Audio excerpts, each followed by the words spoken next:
So millimeter wave HPA technology advancements, BSS 25 gigahertz, open brackets, closed brackets, Ka band and QV band with Kevin Kirkpatrick of Xicom.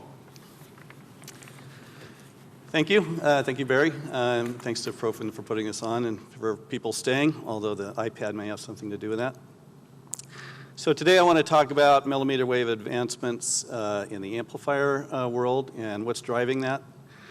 So I don't know if you've seen this capacity forecast from NSR, but it's compared to 12 or 13 years ago with 300 gigabits to the 3 terabits right now.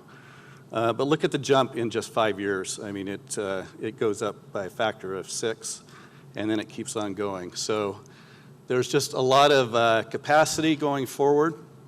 And so how's the Satcom industry going to deliver on that? And it's going to do it through, like Joe was saying, high throughput satellites and very high throughput satellites. So us in the amplifier world, we're focused on providing solutions for that. You can see NSR also predicts that the V-band market that we're talking about today, and actually showing data today, they're saying it's going to be $25 billion by 2030. So that's a very large market. We hope that comes to pass. So the satellites are going to be the VHTS in GEOs, and that's primarily where the action is right now, although the LEO and MEO markets are coming on with Ka band. So there's actually quite a bit of innovation going on in the amplifier world also because of mobility. So we're doing a lot in airborne, and so they demand very high reliability, compact GaN amplifiers. Also in the maritime space, and the government has quite a few Satcom on the move, Satcom on the pause applications where they demand very small, lightweight, high efficient amplifiers. So this is moving us to higher frequencies like we've been talking about. So from our traditional C, KU, and DBS, we're moving into millimeter wave. I just put the reverse band BSS broadcast satellite service up there because they have a frequency allocation in Turkey. And then in Ka band, there's the 27.5 to 30, and then there's also a 30 to 31 gigahertz military band that's used quite a lot. So QV band is the new thing we're talking about, and there's quite a bit of talks today on that, more than last year. So it's becoming a thing, and it's real. So the higher data rates that users are demanding are causing more linearity requirements and more back off on the HPA to achieve that linearity, and then higher power amplifiers. So we talked a little bit about, Brad talked this morning about specifying solid state amplifiers for linearity. The traditional two-tone test on the left, people try to achieve 25 dBc.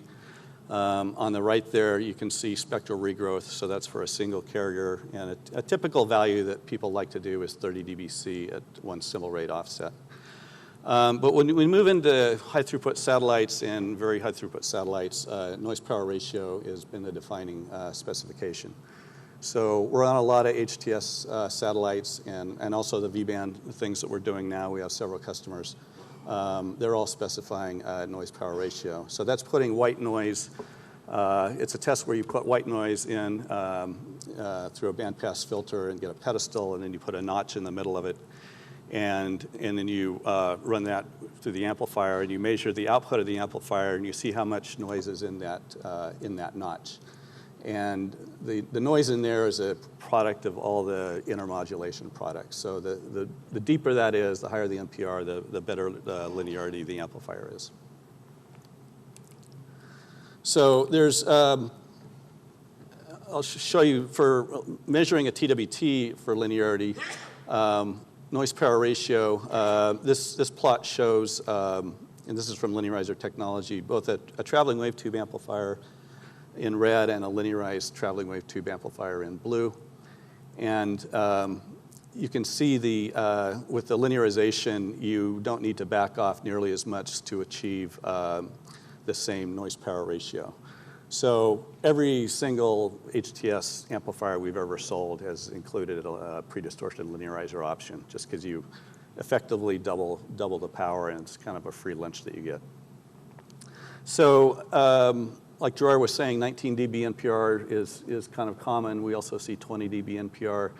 And you can achieve 19 about 4 dB back off. So that's how we're speccing that amplifier.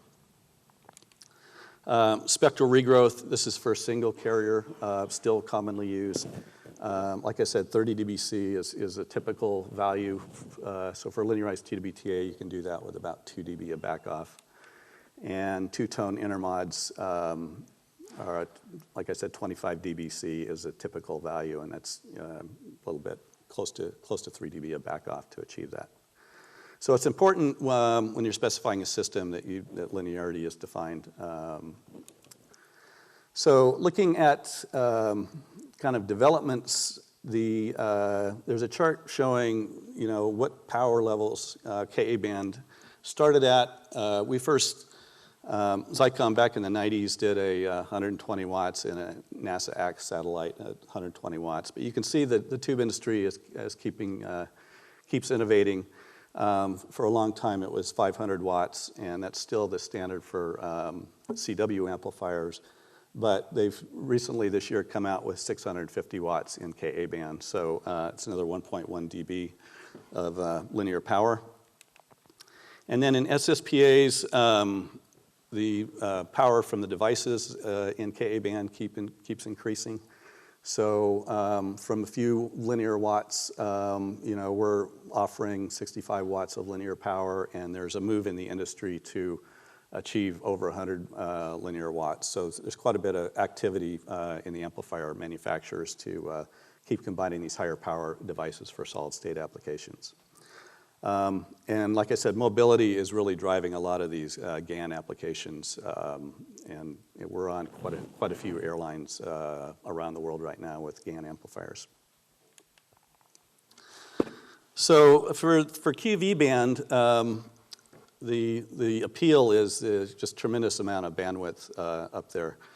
So in Ka band, you got 2 to 2.5 gigahertz of bandwidth that you can play with. But QV band, right now there's 4 gigahertz with the 200 megahertz stop band that they talked about.